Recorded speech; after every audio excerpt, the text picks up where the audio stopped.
Assalamualaikum warahmatullahi wabarakatuh. Selamat datang, selamat berjumpa lagi di podcast kajian Integrasi Syariah. Ya, ruang bagi kita semua, para sobat Integrasi Syariah, untuk kita bersama-sama bisa diskusi guna membahas kendala sekaligus solusinya yang sering kali dihadapi oleh kawan-kawan sobat bersyariah agar bisnis dapat bertumbuh dengan sukses dengan cara yang halal dan berkah tentunya. Bersama saya Rama Yanse, dan seperti pada pertemuan-pertemuan yang sebelumnya, saya selalu ditemani oleh sahabat saya, narasumber kita yang luar biasa, Mas Hamid Surya, SD, TTSY. Assalamualaikum, Mas Hamid. Waalaikumsalam warahmatullahi Sehat? wabarakatuh. Alhamdulillah baik.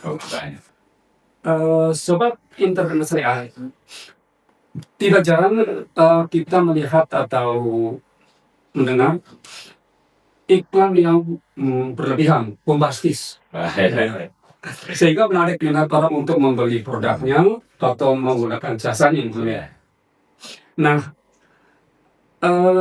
iklan produk itu ya seringkali juga kita mendengar komplain buyer atau konsumennya, ya kan? Karena merasa apa yang didapat itu tidak sesuai dengan, bahkan kadang sampai merasa tertipu, atau bahasa anak sekarang itu kena prem. Nah, itu semua yang saya tanya itu ya, apakah hal seperti itu tuh diperkenankan dalam ini? Tentu itu dari dalam perspektif syariah, ya kan?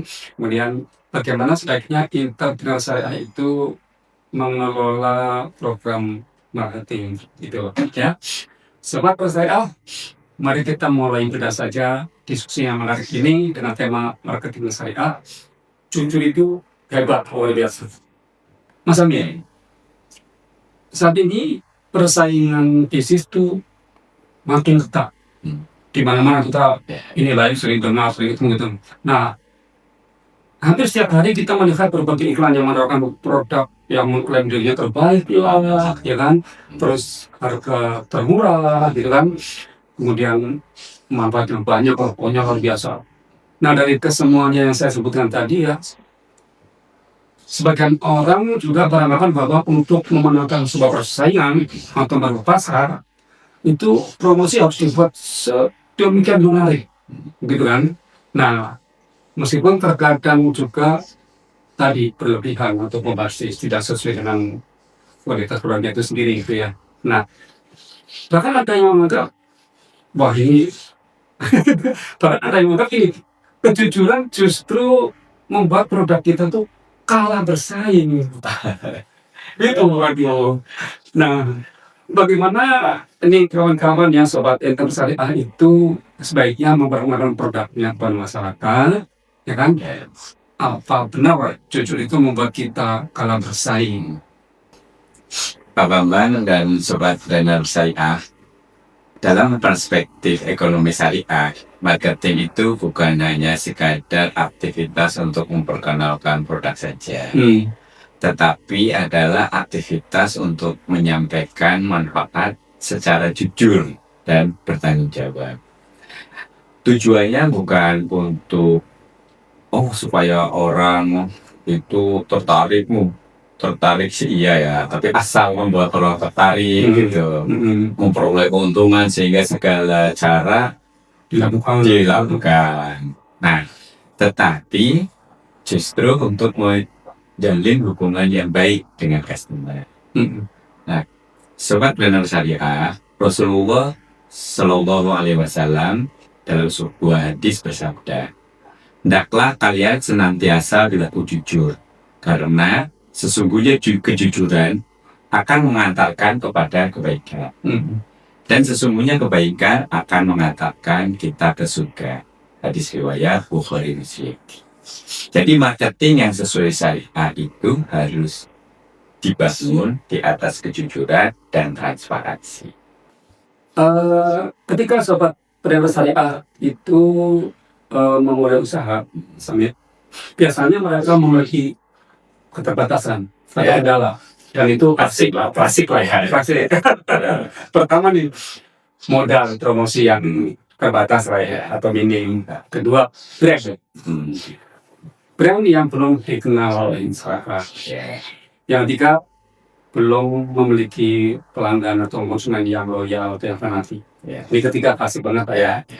Nah, bagaimana sebaiknya memberikan edukasi kepada pasar atau konsumen untuk memperkenalkan produk kita yang relatif masih baru lah ya.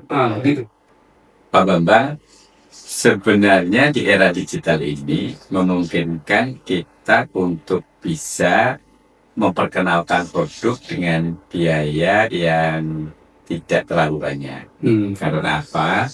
Karena media sosial bisa kita manfaatkan. Tetapi tadi catatannya kita manfaatkan secara bertanggung jawab. Nah, sehingga kita bisa membuat misalkan podcast, artikel, video pendek, webinar, dan lain-lain. Nah, edukasi ini dilakukan melalui media sosial dengan cara yang jujur. Hindari klaim yang berlebihan. Terus testimoni palsu. Nah, ini yang banyak yang kita lihat di media sosial. Kemudian diskon yang menyesatkan gitu. Misalkan sebenarnya diskonnya memang ada diskon sih, tapi misalkan 10%, tapi dibuat seolah-olah misalkan 70% plus 20%, misalkan kayak gitu ya. Nah, kemudian membuat rasa takut. Banyak juga orang yang memperkenalkan produk dengan membuat kita ditakut-takuti dulu. Mungkin itu hal seperti itu juga perlu dihindari. Contoh yang bagus itu kita bisa lihat kemasan produk obat yang standar. Jadi kalau di kemasan produk obat itu mereka biasanya berimbang. Jadi kandungannya apa mereka sampaikan, kemudian khasiatnya apa, tapi efek sampingnya juga ditulis juga. Sehingga yang tidak boleh menggunakan obat itu juga ditulis juga. Jadi itu salah satu contoh istilahnya apa iklan yang bertanggung jawab. Kemudian bagaimana nih dengan personal branding? Pak Bambang dan Sobat Trainer Syariah, memang personal branding itu sesuatu yang sangat mempengaruhi keberhasilan suatu bisnis, apalagi bagi pemula. Nah, karena kadang-kadang seringkali orang itu akan melihat siapa yang menawarkan. Ya. Mungkin Pak Bambang dulu juga punya pengalaman. Misalkan Pak Bambang bekerja di perusahaan manapun, orang nggak terlalu peduli. Yang penting saya disuplai oleh Pak Bambang. Nah, itu salah satu wujud dari personal branding. Nah, bagaimana personal branding itu bisa kita bangun? Itu tentunya kita harus menunjukkan sikap yang jujur dan amanah dalam setiap interaksi kita. Karena apa? Dengan kejujuran dan amanah orang akan percaya.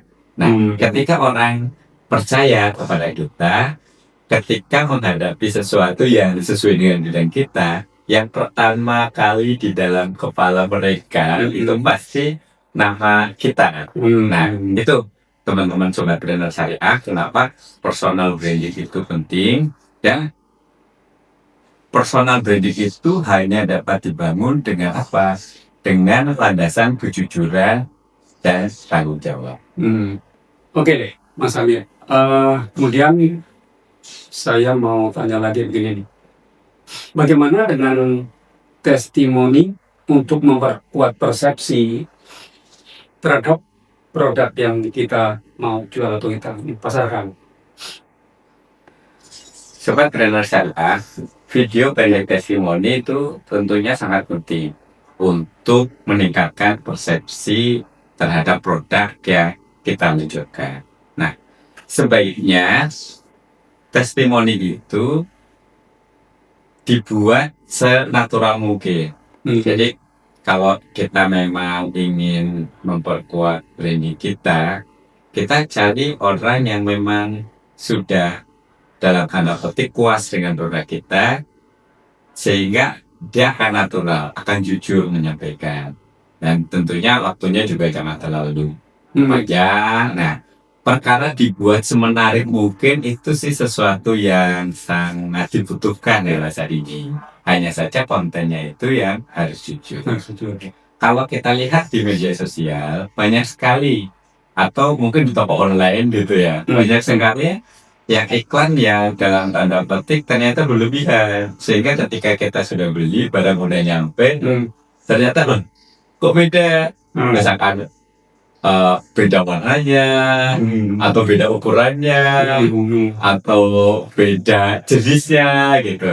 Nah, hal-hal yang seperti itu yang mungkin harus kita hindari, sehingga posisi kita pada saat awal akan terbangun sebagai menjadi sesuatu persepsi yang positif bagi calon customer kita.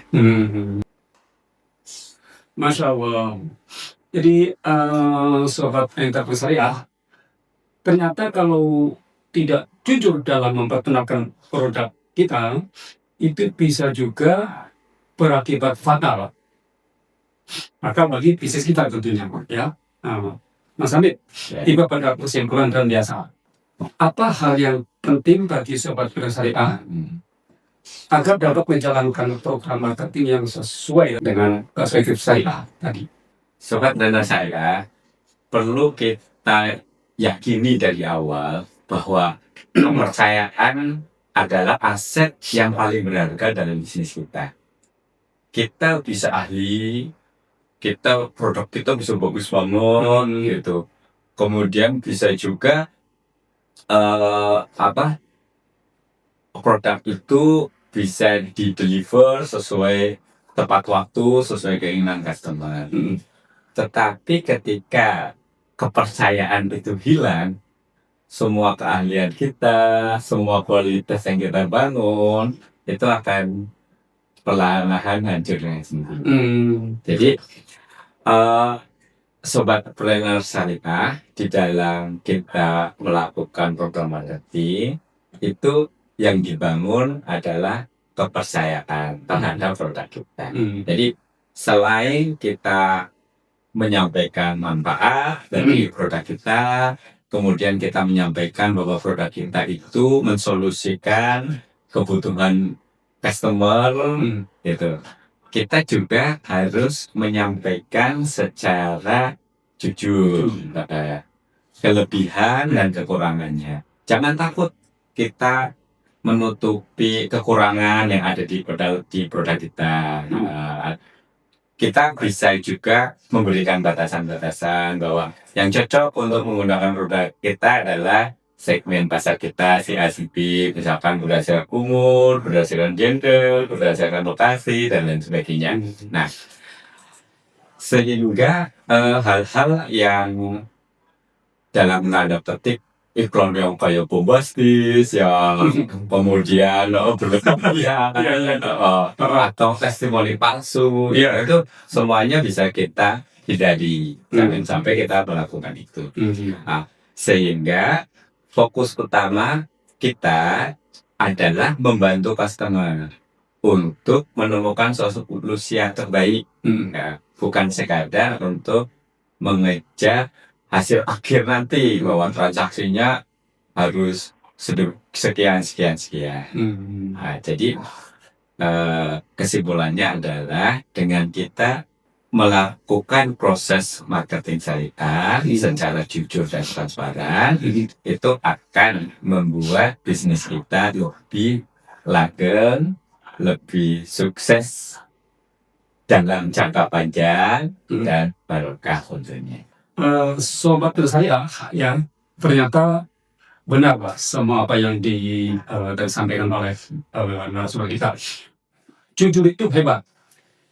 Marketing syariah memberikan gambaran kepada kita bahwa dalam memperkenalkan produk kita tetap harus jujur, begitu ya, meskipun tetap perlu dikemas dengan cara yang baik, menarik, kemudian tentunya bahasa yang menarik juga lah ya. Ya. Oke. Nah, jadi kalau tipu-tipu itu ternyata akan menjadi bumerang gitu Ya, ya. betul. Bumerang yang bisa berakibat fatal, menghancurkan bisnis kita, baik cepat atau lambat. Begitu ya Mas Anit ya. Oke, Sobat Bersyariah, terima kasih banyak Sobat Bersyariah yang sudah menyimak kajian Pinter Bersyariah ini dari awal hingga akhir. Semoga apa yang kita diskusikan hari ini itu tidak hanya berhenti di telinga, tetapi bisa menjadi percikan semangat kawan kita yang lain untuk mengamalkan perintah agama dalam menjalankan bisnis kita. Tibalah saatnya saya, Rama Yansa, beserta Mas Amit sebagai narasumber pamit undur diri. Apabila ada pertanyaan dan saran, silakan disampaikan melalui komen di bawah ini. Gitu ya. Insya Allah akan kita bahas di episode mendatang. Mohon maaf atas segala kekurangan, karena kesempurnaan hanya dari Allah Subhanahu wa Ta'ala, dan segala kesilapan atau kekurangan datangnya dari saya pribadi. Terus ikuti podcast ini di YouTube, Instagram, dan TikTok di @kajian saya.